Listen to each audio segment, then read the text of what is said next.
आज 11th का 10.10 question solve करेंगे एक्सरसाइज का। तो ये 10.9 से ही रिलेटेड है। तो इसमें ये दिया हुआ है, जैसे 10.9 में मैंने बताया था, आप वो पहले वीडियो देख सकते हैं 10.9 वाला। तो उसमें जो यूट्यूब दी हुई थी, जिसमें एक तरफ स्प्रिट थी और एक तरफ वाटर थी, और जो वाटर है उस कॉलम का जो हाइट थी वो 10 सेंटीमीटर थी, और जो स्प्रिट की जो कॉलम है उसकी हाइट थी 12.5 सेंटीमीटर। और उसमें हमको 10.9 में रिलेटिव डेंसिटी बतानी थी या स्पेसिफिक ग्रेविटी बतानी थी। ठीक है बच्चों। अब इस क्वेश्चन में उन्होंने ये पूछा है कि 10.10 में कि in the previous problem if 15.0 centimetre of water and spirit each are further burst into the respective arms of the tube, what is the difference in the level of mercury in the two arm? और specific gravity of mercury is equal to 13.6 ये दिया हो। तो बच्चों इसमें ये पूछा है कि यदि जो दोनों आर्म्स थी, जो यूट्यूब थी और इसमें जो आर्म्स थी, इसमें ये जो वाटर था, वाटर था और ये स्प्रिट था, और दोनों का लेवल सेम था। ठीक है। तो यहाँ पर वो ये बोल रहे हैं कि यदि इसमें वाटर में ये पहले 10 सेंटीमीटर था और ये 12.5 सेंटीमीटर था, ये वाटर था, ये स्प्रिट था। ठीक है। इसमें 15 सेंटीमीटर वाटर और ऐड कर दें, और इसमें भी 15 सेंटीमीटर स्प्रिट और ऐड कर दें, तो ये जो मरकरी का जो लेवल है उस पर क्या इफेक्ट पड़ेगा।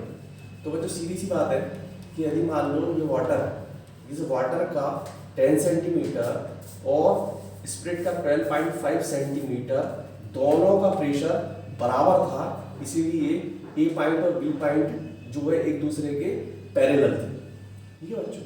लेकिन जब इसमें 15 सेंटीमीटर वाटर और ऐड कर देंगे और इसमें 15 सेंटीमीटर स्प्रिट और ऐड कर देंगे, तो हमको ये पता करना पड़ेगा कि किस कॉलम का प्रेशर ज़्यादा है। तो अगर मान लो सपोज वाटर का प्रेशर अगर ज़्यादा होगा तो ये जो मरकरी है ये थोड़ा सा ये स्प्रिट वाली आर्म की तरफ शिफ्ट हो जाएगा। तो वो ये पूछ रहे हैं कि वो कितना शिफ्ट होगा या ये कितना ऊपर उड़ जाएगा, तो वो हमें फाइंड आउट करना है। ठीक है बच्चों। फाइंड आउट क्या करना है कि जो ये मरकरी का जो लेवल है, मतलब जो ए और बी पहले बराबर था, अब इसमें कितना डिफरेंस आ जाएगा। ठीक है बच्चों। तो हमें इसमें गिवन है, गिवन क्या क्या है वो हम लिख लेते हैं। तो गिवन है बच्चों सबसे पहले कि जो वाटर की आर्म है वो पहले थी 10 और 15 और ऐड कर दिया, तो ये हो गई 25 सेंटीमीटर। उसके बाद में जो हाइट है स्प्रिट की आर्म की वो पहले थी 12.5, इसमें 15 और प्लस कर दिया, तो ये हो गया 27.5 सेंटीमीटर। ठीक है बच्चों। तो ये तो हमारी हो गई आर्म। और स्पेसिफिक ग्रेविटी, स्पेसिफिक ग्रेविटी या रिलेटिव डेंसिटी जो मरकरी के लिए दी हुई है वो है 13.6। ये 13.6 गिवन। तो ये मरकरी के लिए, मतलब density of mercury upon density of water, मतलब वाटर के रिस्पेक्ट में मरकरी की डेंसिटी, ये हो गई रिलेटिव डेंसिटी फॉर, या इसको बोलेंगे स्पेसिफिक ग्रेविटी। ठीक है बच्चों। तो सो डेंसिटी ऑफ मरकरी, तो density of mercury is equal to क्या हो जाएगा बच्चों, इसको इधर से मल्टीप्लाई कर देंगे, हो जाएगा 13.6 इंटू डेंसिटी ऑफ वाटर। तो डेंसिटी ऑफ वाटर कितना था बच्चों क्वेश्चन में, 1 ग्राम सेंटीमीटर क्यूब।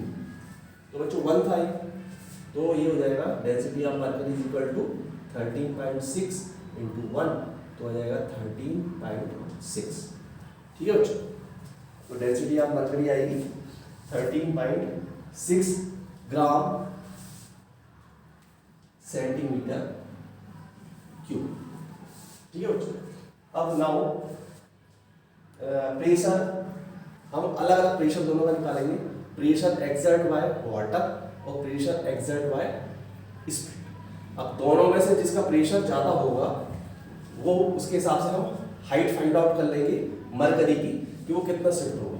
ठीक है बच्चों, तो मैं यहाँ से रब कर देता हूँ, आगे देखते हैं। तो यहाँ पर pressure exert by water column, तो हम यहाँ लिखते हैं pressure exert by water column. ठीक है बच्चों, तो वाटर कॉलम कितना प्रेशर एक्सर्ट करेगा, तो प्रेशर वाटर, तो ये हो जाएगा इसका H water, rho water and G। तो प्रेशर वाटर के लिए तो इसका हाइट है बच्चों 25, ये है वाटर की डेंसिटी 1 और ये इसको हम G ही रखते हैं, तो ये हो जाएगा 25G। ठीक है बच्चों, और यहाँ पर हम लिखते हैं pressure exert by spirit column, तो ये स्प्रिट के लिए is equal to H spirit, rho spirit and G। तो हाइट था इसका 27.5 इंटू डेंसिटी ऑफ स्प्रिट, ये हम ले लेंगे कितनी थी बच्चों 0.8, जो हमने 10.9 में फाइंड आउट की थी, और ये G। तो ये हो जाएगा, इसको मल्टीप्लाई करेंगे तो जो इसका आंसर आएगा 22G। ठीक है बच्चों, तो ये हो गई वाटर का प्रेशर और ये हो गया स्प्रिट का प्रेशर। तो बच्चों कौन सा प्रेशर ज़्यादा है, वाटर का प्रेशर ज़्यादा है और स्प्रिट का प्रेशर कम है। तो वाटर का प्रेशर ज़्यादा है तो प्रेशर यहाँ से यहाँ ज़्यादा एक्सर्ट होगा और यहाँ कम होगा, इसलिए जो Hg है वो कहाँ स्प्रिट वाला जो कॉलम है उस तरफ शिफ्ट हो जाएगी। अब वो कितना शिफ्ट होगा वो हमको फाइंड आउट करना है। ठीक है, तो अब हम दोनों का डिफरेंस निकाल लेते हैं, वाटर का प्रेशर माइनस स्प्रिट का प्रेशर इज इक्वल टू, ये जो आएगा वो आएगा H किसका मरकरी, इसको हम लिख सकते हैं मरकरी, रो मरकरी और G, क्योंकि हमको मरकरी की हाइट फाइंड आउट करनी है तो इसके डिफरेंस के बराबर ही होगी। तो ये हो जाएगा 25G माइनस 22G। ठीक है बच्चों, तो ये 25 में से 22G माइनस करेंगे तो हो जाएगा 3G। यहाँ पर हाइट जो है मरकरी की वो हमें फाइंड आउट करनी है।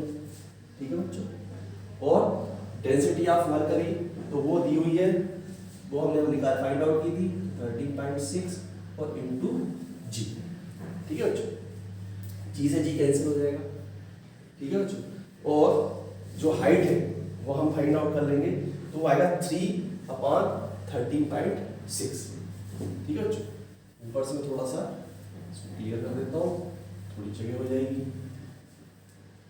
तो ये हो जाएगा 3 is equal to height mercury की और इंटू 13.6, तो 3/13.6 is equal to height change होगी मरकरी के कॉलम में, वो हमको पता चल जाएगी। तो ये होगी 0.22 centimetre is equal to height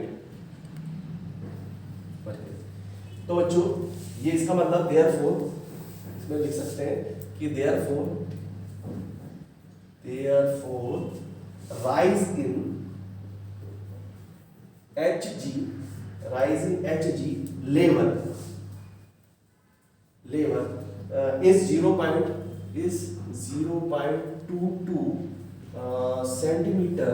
ठीक है, centimetre, so point A and B, so point A and B,